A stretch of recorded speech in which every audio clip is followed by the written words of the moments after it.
Ladies and gentlemen, welcome to the very special episode of Today's Show with Mark and Valerie, New Year 2022 edition. As usual, I, your host Mark, will tell you all the remarkable events that happened in Vietnam for the past week. But first, let's go to the very special focus of today's episode and listen to the voices of Vietnamese people about the expectations of the year 2022.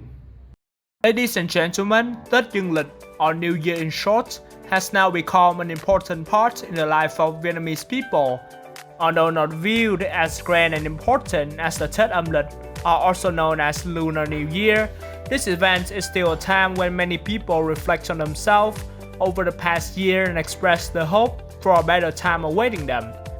2021 was certainly not a great year for Vietnamese people specifically, so I believe each of them will have their bright outlook for the year of 2022. Let's listen to the stories.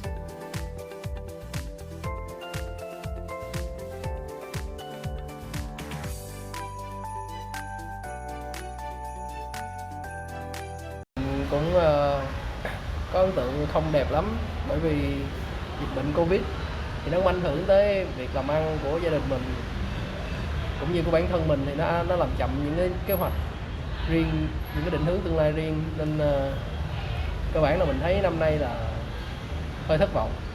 Năm là thực ra là cho thấy nó cũng không phải là quá tệ, nhưng mà nói là tốt thì cũng không hẳn. Nên là ấn tượng của mình về năm 2021 là như thế. 2021 vừa qua đó mình cảm thấy rất là không bình thường so với những năm khác, kiểu dịch bệnh nổ ra rồi cách ly ở nhà, rồi đại khái là không được ra ngoài đường, nó cũng gây ra những cái thứ mà về mặt tâm lý nó cũng không được thoải mái lắm, cho nên sức khỏe tinh thần cũng đi xuống. Thì năm 2021 vừa qua thì đối với bản thân mình là một cái năm mà một cái năm khiến cho mọi người và bản thân mình có những cái giây phút sống chậm lại, nhìn nhận lại bản thân từ trong cái đại dịch, khi mà cái khoảng thời gian cách ly cũng như là cái đất nước trải qua cái giai đoạn khó khăn về mặt kinh tế cũng như là xã hội, thì năm 2021 là một cái cột mốc mà khiến cho bản thân mình có nhiều thời gian ở bên gia đình và nhận ra được nhiều thứ. Có thể thì đối với nhiều người thì năm nay là một cái năm tốt, nhưng mà đối với mình thì đây là một cái năm đó tốt với bản thân mình, tại vì mình nhận ra được nhiều điều, và những cái điều này nó quan trọng đối với mình trong những cái chặng đường sắp tới.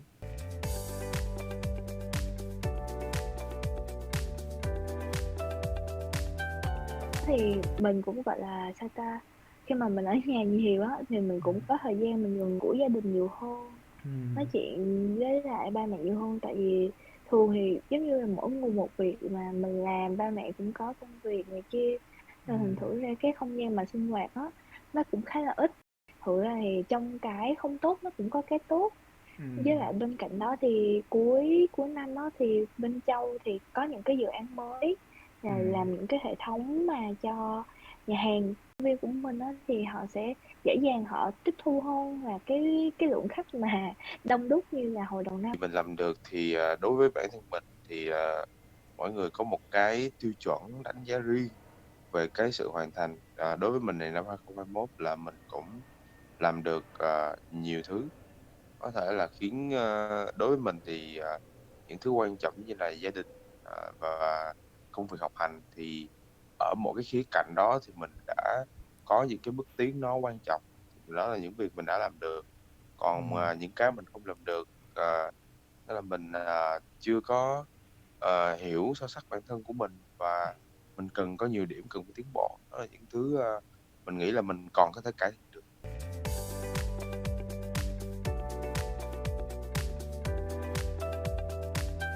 Trong năm 2022 thì mình mong là nó sẽ mọi chuyện á, thứ nhất là mình mong là Covid nó sẽ gần như là cái biến thể mới OMICRON á, thì mình mong là nó sẽ không bùng phát mạnh nữa giống như các biến thể trước. Thì mình nghĩ là mình mong là mọi thứ nó sẽ dần đi lại, hoạt động trở lại như bình thường, và mọi người có thể thực hiện ước mơ và các công việc làm ăn diễn ra suôn sẻ. Bản thân mình cũng mong điều đó, tại vì mình cũng đang có những cái dự định lớn cho năm 2022? Ok, năm 2022 thì mong muốn mình là sẽ dịch bệnh này chấm dứt ngay lập tức hoặc là sớm, thì để mà mọi thứ trở lại bình thường như trước giờ chưa có dịch bệnh. Nếu mà gọi là hy vọng về 2022 thì thật là chỉ mong là mọi thứ nó trở lại như bình thường, là mình đi học, đi làm này kia nó như trước, tình hình kinh doanh nó cũng khá hơn, cũng như là nhà nước cũng sẽ có những cái chính sách mà hỗ trợ. Đối với năm 2022 thì mình từ những cái trải nghiệm và những cái bài học mình có được từ năm 2021, do chính bản thân mình rút ra, thì mình kỳ vọng năm 2022 nó sẽ là một cái bước tiến mới trên một cái chặng đường công việc của mình, từ những cái bài học và từ những cái những cái mình đúc kết được từ những năm trước đó. Năm 2022 sẽ là một cái dấu ấn mới trong cái con đường sự nghiệp ảo ảnh. As for us, the editorial board of Today's Show with Mark and Valerie, our expectations are no more different from the opinions you heard above. We felt deeply disheartened by what happened in the year of 2021. Although it was a hard time for us all, we firmly believe that our country is very near the light at the end of the tunnel. We hope that the COVID-19 situation will soon be brought under control so that the lives of our people will return to normal. We also hope that 2022 will be a year of aspiration, happiness, and breakthroughs. Now, let's get back to this episode's headlines. Although the country just recorded the lowest growth in the history, Ho Chi Minh City's budget revenue exceeded target by 5.2%. What is the reason behind this? What are the important issues will the National Assembly review at next meeting in 2022? After consecutive defeats in international tournaments, what lessons can be learned for the Vietnamese national football team? Find out in a look back of the Vietnam national football team post AFF Cup 2020. Vietnam officially has the first COVID-19 case.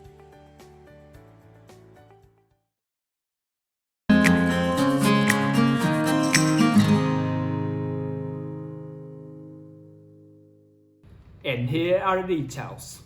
At a press conference to announce socio-economic statistics for 2021, on the afternoon of December 29, Deputy Director in charge of the Ho Chi Minh City Statistics Office, Trần Phước Tường, said that Ho Chi Minh City's budget revenue this year was estimated at about 384,000 billion Vietnam dong, exceeding the target by 5.2%.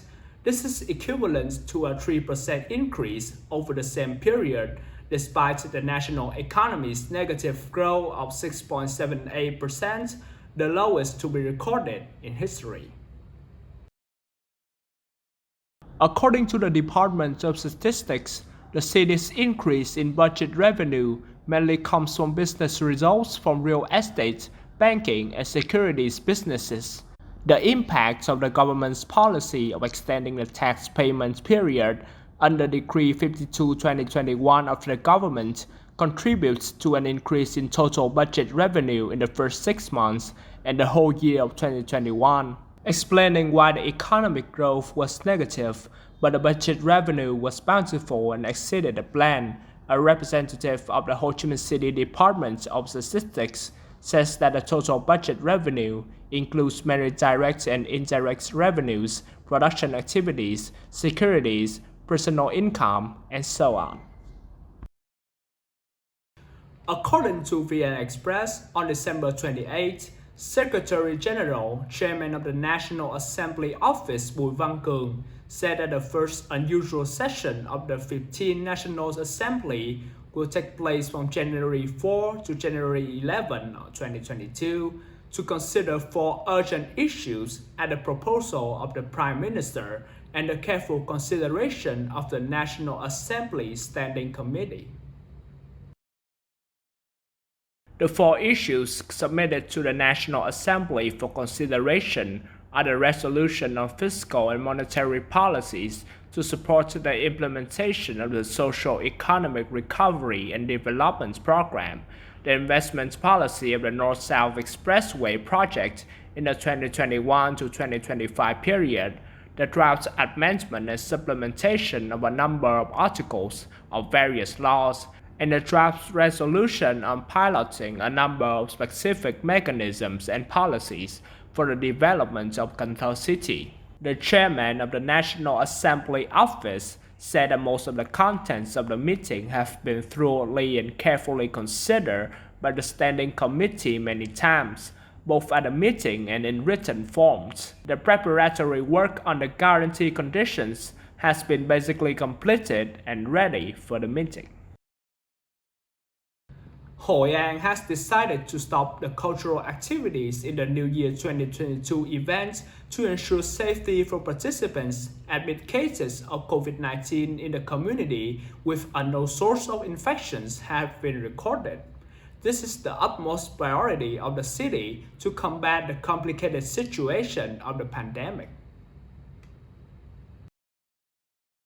According to Nguyễn Văn Lăng, Vice Chairman of the Hội An City's People's Committee, the activities to welcome visitors included enclosed tours like cultural activities, street art, experience activities, visiting old towns and traditional craft villages are still operating normally but must follow strict COVID-19 prevention and control measures. Hội An is also actively propagating and encouraging people to comply with the guidelines of the health sector and the direction of Quảng Nam province authorities in the prevention and control of COVID-19. At the AFF Cup 2020, Vietnam could not win against Indonesia and Thailand, two opponents that are considered equal. At first glance, Vietnamese players seem to overwhelm their opponents. However, statistics show that Park's squad only landed 5 shots on target and none became a goal. This means that not only did the Vietnamese national football team fail to create qualification gaps with neighboring countries, but also with the previous defeats in the third qualifying round of the World Cup needs a breakthrough for a new start rather than just apologies. Vietnam had nearly a month of preparation, an advantage over the opponent because they were in focus on the third qualifying round of the 2022 World Cup. The absence of key players like Hùng Dũng, Văn Hậu due to injuries was expected since they were missing for a long time, not just before the AFF Cup 2020. Besides, it's rare for teams to not see changes in personnel in such a long time, up to 3 years. The framing of Coach Park's personnel is a controversial topic. The more stable the frame, the easier it is to lead to cliches about tactical thinking, stereotype fighting, and aspiration. But the defeats to Australia, Japan, or Saudi Arabia by a thin gap of 0-1 seems to have caused inaccuracies with qualification measures. That is not to mention the inevitable things in football, such as decreased stamina and the pressure from the having approached the Asian level mindset. To Park's defense, however, he could hardly find new players for the team due to limited supply from training centers or delayed domestic tournaments because of COVID-19. Therefore, with the old staff in hand, even if he wanted to take a new approach with more initiative, he was unable to do so. The struggles in the second half of the semi-final second leg against Thailand was a clear illustration of that problem. The use of Lê Văn Xuân, Phạm Xuân Mạnh in the last 10 minutes is similar to the case of Nguyễn Thanh Bình in the match against China. Bringing in those players in such urgent times was an unfounded decision unless they were given the chance to have played for at least 45 minutes in the matches against Laos or Cambodia. The quality of the Hoàng Anh Gia Lai player group is problematic. They have barely improved despite playing professionally since 2015. Hoàng Anh Gia Lai's success at the V-League 2021 bears the great imprint of Kiatisok Senamanga, the man who brought Thai football to the last 2 AFF Cup championships. The change in Hoàng Anh Gia Lai mainly came from tactics and winning mindset, not necessarily from the progress of each player. Nonetheless, Hoàng Anh Gia Lai players were repeatedly in the starting lineup of the national team. It may be the favor of Coach Park, or there is no one better than them. None of those are acceptable excuses, and both need a change. In order for the recent defeats to not be meaningless, Coach Park needs critical voices and competent people to share responsibility instead of letting him do all the work as recently. The most successful strategist in Vietnam history also needs to renew the players in his hand, or at least create more opportunities for the new players. This is indeed a risky plan, but what could be worse than losing 6 consecutive World Cup qualifiers and losing the number 1 spot at the AFF Cup 2020? A group of 3 university students from the Department of Mechanical Engineering, Vietnam National University has successfully created a robot with the ability to communicate and express emotions. The robot, named Hannah, has brought them the first prize in the field Engineering and Technology in the Eureka Scientific Research Student Contest 2021. It took the 3 students Nguyễn Khắc Toàn, Lê Bảo Long and Lê Đức Thuận more than a year to perfect the mechanical parts and apply AI technologies to teach the robot communication and facial expressions. To stimulate lifelike movements, the team studied the anatomy of the human head, then used a 3D printer to create bone-like details to connect to form a complete human head models. Currently, the robot can express 6 basic emotions, including happiness, sadness, surprise, anger, fear, and frustration. By doing a small survey, the team found that 89% of people could accurately identify the emotions on the robot's face.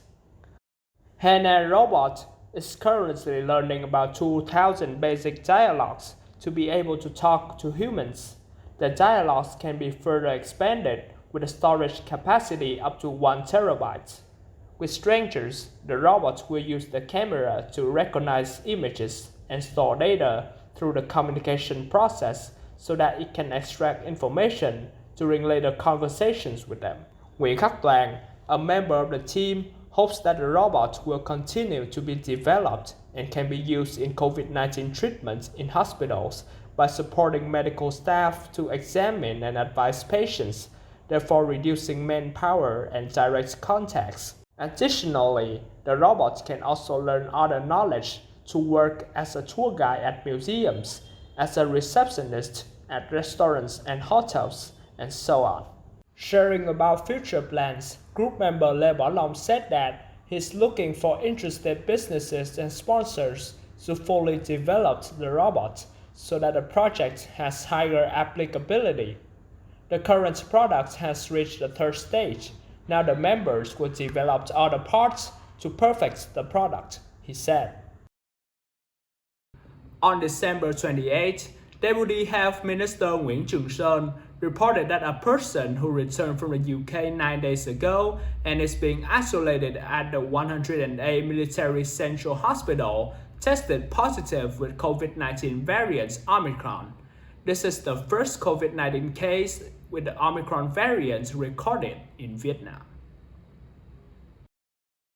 According to the patient's epidemiological record, they entered Nội Bài Airport, Hanoi on December 19. After having tested positive with COVID-19, they were taken to the quarantine area of the 108 Central Military Hospital. Since this patient was returning from the UK, the hospital sequenced the patient's gene sample on December 20 using Oxford nanopore technology. The results suggested that the patient may have contracted the Omicron variant. After another sampling, the results showed that the patient was infected with the Omicron variant with 34 mutations on the spike protein. A representative of the 108 Central Military Hospital said that the Omicron variant has many mutations, which makes it difficult to analyze and confirm in the first gene sequencing. The patient was reported to have shown no symptoms up to then. Currently, Information about passengers traveling on the same flight as the patient, with or without medical supervision, has not been released. According to the National Center for Hydrometeorological Forecasting, during the 3-day New Year 2022 holiday from January 1 to January 3, the weather is largely stable with no major changes. The northern regions has little rain with a chance of fog and light fog in the early mornings. Sunny weather may be expected in the afternoon of January 2 and 3. The lowest temperature may range between 13 to 16 degrees or even as low as 6 to 9 degrees in mountainous areas. The highest temperature is 20 to 23 degrees, while the northwest regions may experience 22 to 25 degrees. In the area from Thanh Hóa to Khánh Hòa on January 1 and 2, there may be rain, scattered showers, moderate rain, or heavy rain locally. There will be particularly little rain on January 3. The north central region may experience temperature from between 15 to 22 degrees. The southern central region is slightly warmer, with a temperature ranging from 21 to 30 degrees. In the central highlands and southern regions, in these 3 days, there will be local rainstorms in the evenings and nights, while it will be sunny in daytimes. In the central highlands, the lowest temperature is 17 to 20 degrees, the highest is 26 to 29 degrees. The lowest in the southern region is 23 to 26 degrees, the highest is 29 to 32 degrees. And here we are at the end of the special episode of Today's Show with Mark and Valerie. Don't forget to tune in every Sunday at 9 p.m. on our channel to get to see the latest episodes of Vietnam news. If you like the content, then please give us a like, share, and subscribe. Thank you.